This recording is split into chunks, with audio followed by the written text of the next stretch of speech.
And now we're halfway through 2024, a year in gaming that I would sum up so far with the single word, interesting. Not great, not terrible, just a simple interesting, for both the good and concerning nuances that word contains. It hasn't been off to a great start, what with all the layoffs and shutdowns occurring all across the industry. It's been really disappointing to see this happening to the people that make the games that we all enjoy. And perhaps connected to that, I really feel like 2024 is an off year for gaming in general, without many major titles to get excited for. There's nothing huge the likes of Tears of the Kingdom or God of War Ragnarok releasing this year, so I've mostly been catching up on my backlog and replaying some old favorites. But that's not to say nothing has come out this year. This video is a recap of new releases that I've played so far this year, a sampling of reviews if you will. By the end of this video, you'll have some new recommendations on what to play. If your favorite game isn't here, I do apologize, but I'd love to hear what it is and why you recommend it down in the comments. Anyway, let's get started with Prince of Persia: The Lost Crown, the first installment in the long-running Prince of Persia series for quite a while. While I'm no expert on this series, only having foggy recollections of playing Sands of Time on the GameCube on a 2-day rental like 20 years ago now, but I was excited to give this one a go, being the sucker for Metroidvanias that I am. And boy, on the gameplay front, it did not disappoint. Combat is fast and fun, with a combat enhancement system clearly copied and pasted over from that other Metroidvania masterpiece, Hollow Knight. The labyrinthine world you're thrown into boasts a variety of well-designed and visually appealing environments, and is backed up by an excellent pounding score and some of the crispest sound design I've heard this side of Metroid Dread. Incredibly fun to play. The same can't be said about the story though. While eschewing the prince protagonist for a powerful warrior is a fine idea, there's nothing particularly memorable about Sargon nor the rest of the supporting cast. The story basically holds a series of set pieces together, and while it does have some fun timey-wimey shenanigans that I love, being a sucker for time travel stories that I am, overall, it's not a particularly deep or memorable experience. Even more surprising is the sheer number of lore tablets sprinkled around the world, as I was not compelled to read any of them, as this world and attempted world building are not very intriguing, so my heart goes out to whoever at Ubisoft was forced to write them. And finally, upon release there were a significant amount of bugs that soft-locked some side content. While Ubisoft's Twitter assures me that they've been patched, I'm not really compelled to go back to the game. I also played the Switch version, which is significantly less better looking than its more advanced hardware counterparts. Background details and textures lack clarity, as do the character models themselves. I'd go for a version on another console, and overall you'll find Lost Crown a satisfying experience if you're a fan of Metroidvanias. If you've never played the genre, it's hard to recommend Lost Crown over heavy hitters such as Ori, Hollow Knight and Metroid Dread, but still, it bodes well for the revival of the Prince of Persia series, and I'm excited to see what's next. I had never played Trace Memory on the DS or Wii before, so this was a brand new experience. The two games packed and remastered in a new collection on the Switch, another code Recollection. Basically, this is a visual novel disguised as a puzzle game, and it does indeed tell a moving story about a girl looking for her missing father, with a few science fiction elements thrown in. The atmosphere is incredible, as you trudge through forested towns and empty mansions accompanied by pleasant music. It's a cozy AF vibe, and I'm absolutely here for it. A pleasant and relaxing experience indeed, perfect for the burned out salaryman that I am. Unfortunately, as a puzzle game, it's a major letdown. These puzzles are barely puzzles at all, and require very little mental energy to solve and advance from. Professor Layton, this is not. This does diminish the value of the game for me, as it's not challenging in the slightest. Similarly, there's some blurry textures here and there, and we have seen better looking games on the Switch, so I think it's missing just that little bit of polish. Still, I'd recommend it if you're after a cozy vibe and something to relax with between more epic games. A better story-based puzzle game will appear later in this video.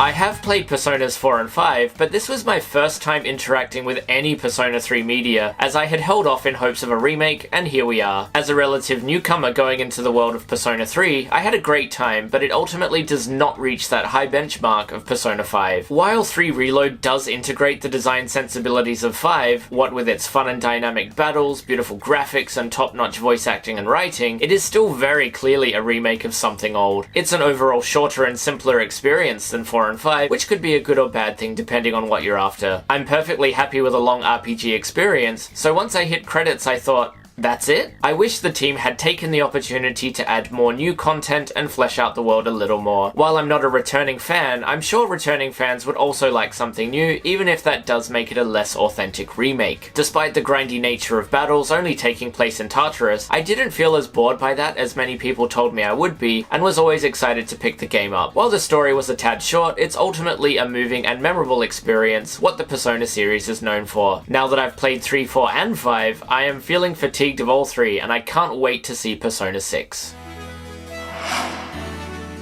Now this is what I'm talking about. The creators of Sonic Mania are back with their own take on 3D Sonic, except with their own original protagonist and world. You play as Penny, whose sentient yo-yo works as both vehicle and weapon. You ride around on it, you attack with it, you do all kinds of acrobatic tricks. A good 3D platformer is becoming increasingly hard to find these days, and I'm glad to report Penny's Big Breakaway scratches that itch. It does 3D Sonic better than Sonic itself, and manages to do its own thing and establish its own gameplay style and visual identity. Controls are a bit hard to pick up at the beginning, but once you get them down, it's an incredibly tight and fun gameplay experience, with each level distinguishable from the last, with a huge variety of power-ups and gimmicks that keep the experience fresh. Not much in terms of story or characters here, but overall it's a fast, fun, and rewarding platformer held together with vibrant visuals and a bombastic soundtrack. Do give it a play if you love Mario or Sonic games.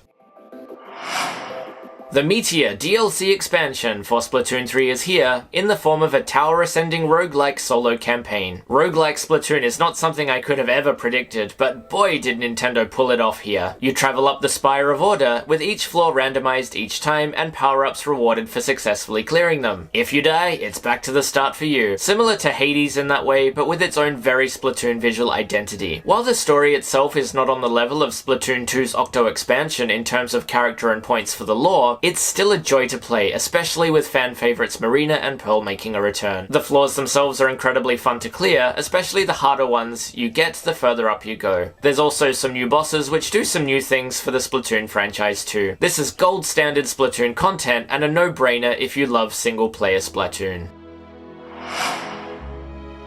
Now, here we go.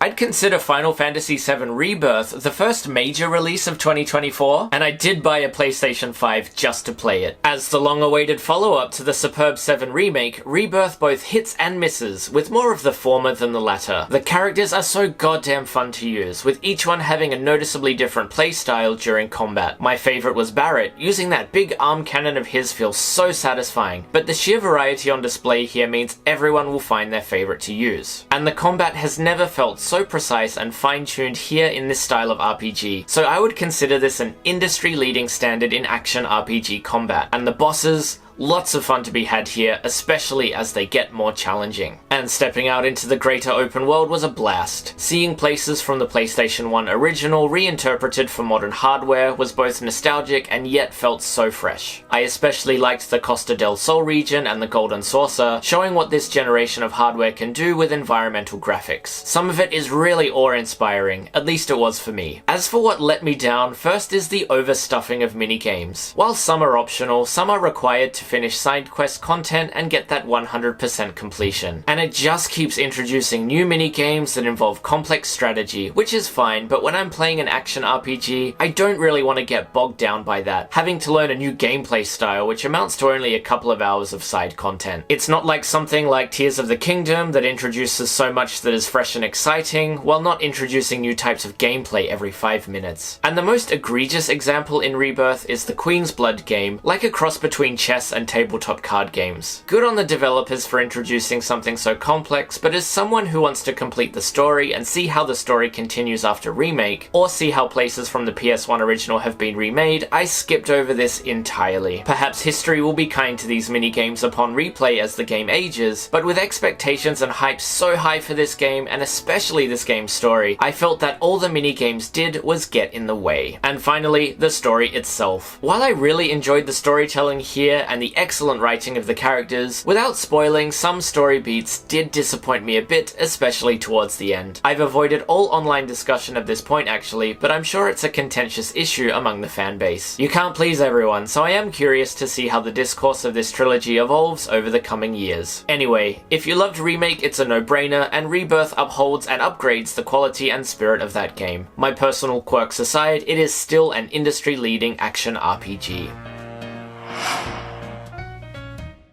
And now for the worst game on this list, Princess Peach Showtime. Good god, what a fucking shit show. Princess Peach shit Showtime?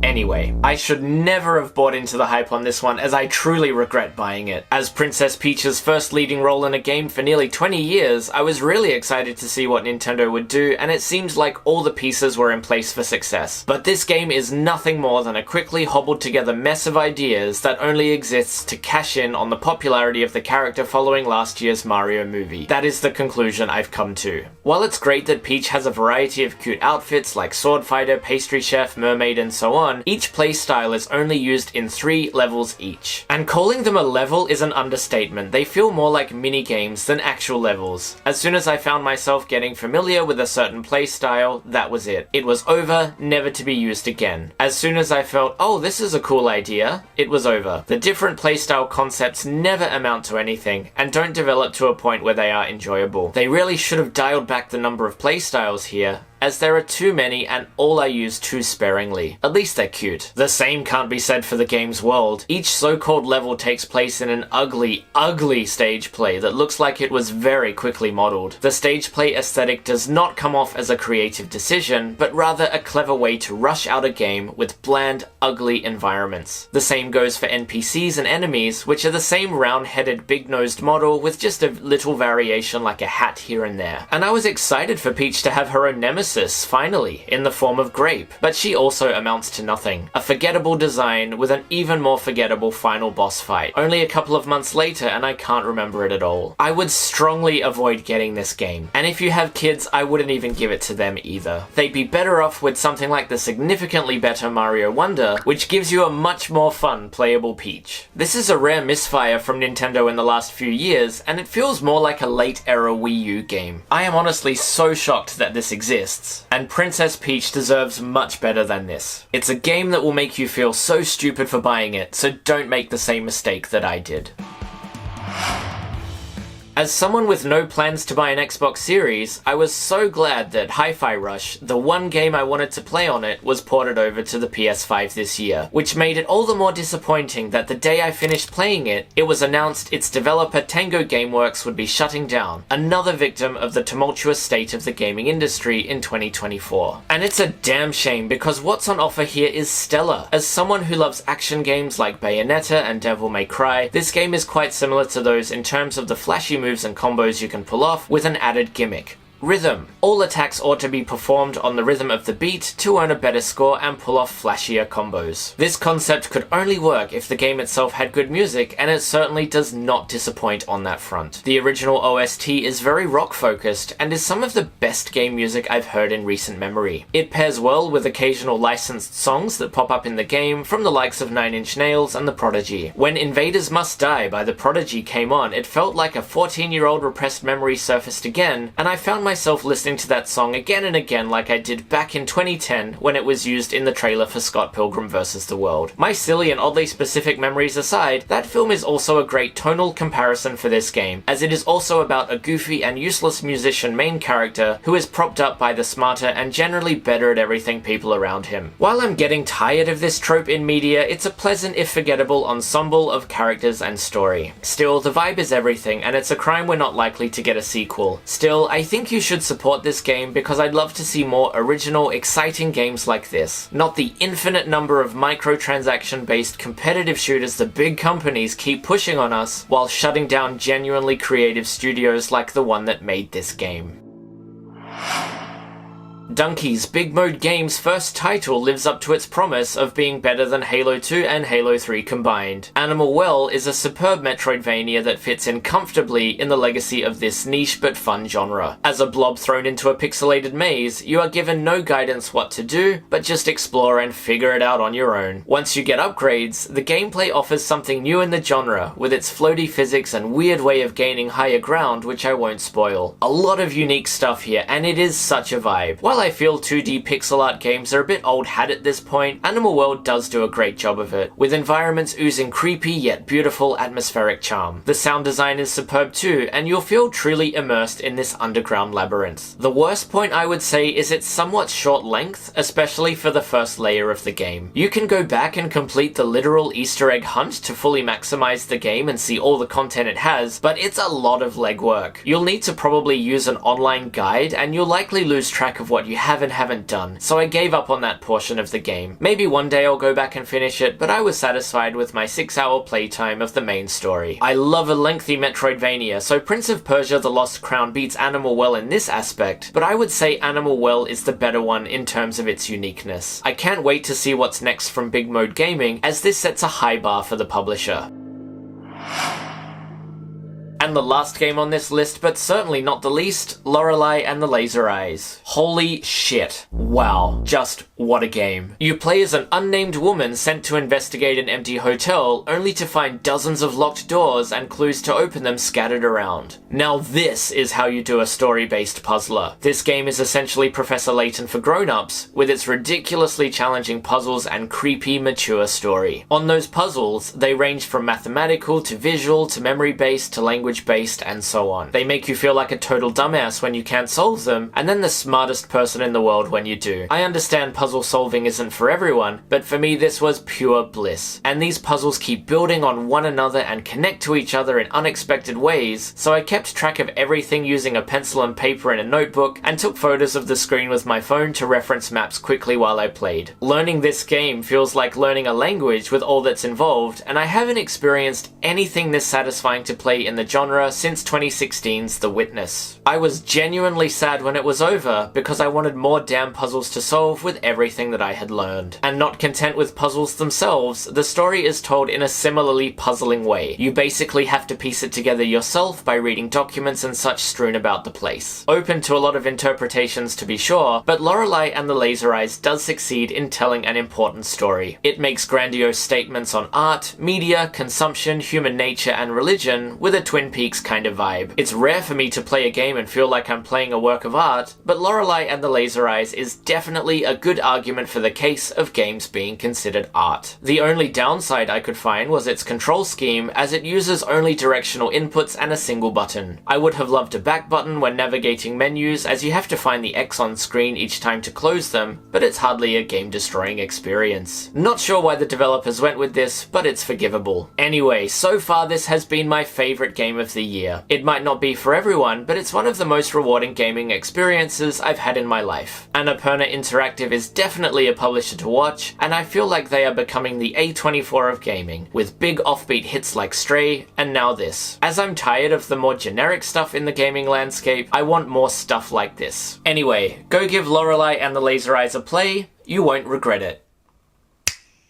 So, that's it. Let me know down in the comments what games you've played this year, and any recommendations you have for me. So, that's all from me, and I'll see ya when I see ya.